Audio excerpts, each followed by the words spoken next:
Oh, well, don't worry. Magandang security ng village. Mga high profile din kasi nakatira dito eh.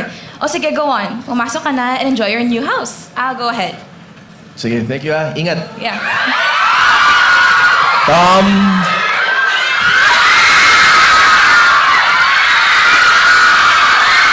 So, what do you think? This is very nice.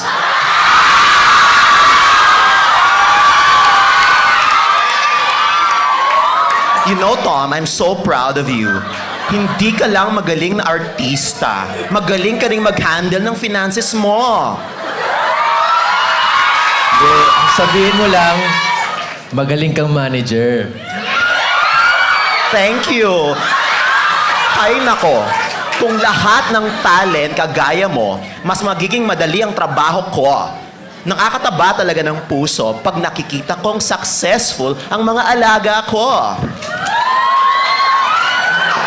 Hindi rin naman mangyayari to kung hindi ko naging manager ko eh. Ang drama? Tama na nga. Oh, next week, ipapapictorial ko na tong bahay mo sa Yes Magazine habang di pa nagkakalat dito. Ha? Sobra ka naman, hindi naman makalat Napaka-fluid nung buong I noticed from the get-go. Doon pa lang sa script reading, I was very impressed because sabi ko nga kay Arthur, unang experience ko ng ganong klaseng script reading. Huwag nyo naman bigyan ng meaning, sandali. Role lang nila yon. First time ko ma-experience ng ganon was during like theater. So, nung pala nakita mo na, ang ganda ng dynamics nila. Takbo si Elsa, pagdating sa corner, biglang i-enter si Tom. Muntik silang magkabanggaan. Tom ends up na nakatalikod kay Pipito, kaya hindi niya ito nakikita. Si Pipito naman, kitang-kita ang reaction at expressions ni Elsa. Pero hindi siya mapapansin ni Elsa dahil naka-tunnel vision na naman ito. Sorry. Hey, it's you again. Oo nga. Lagi na lang tayong aksidente nagkikita, no? Oo nga eh. Last time, na-aksidente ka rin, di ba? Nakakatawa ka. Talaga? Hindi dapat pala, bigyan na ako ng sitcom ng GMA. Awa na naman si Elsa. Hindi makakatiis si Pipito.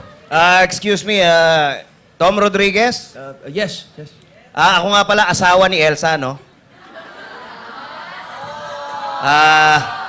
Ako si Pepito. Pipito Manaloto? Oo.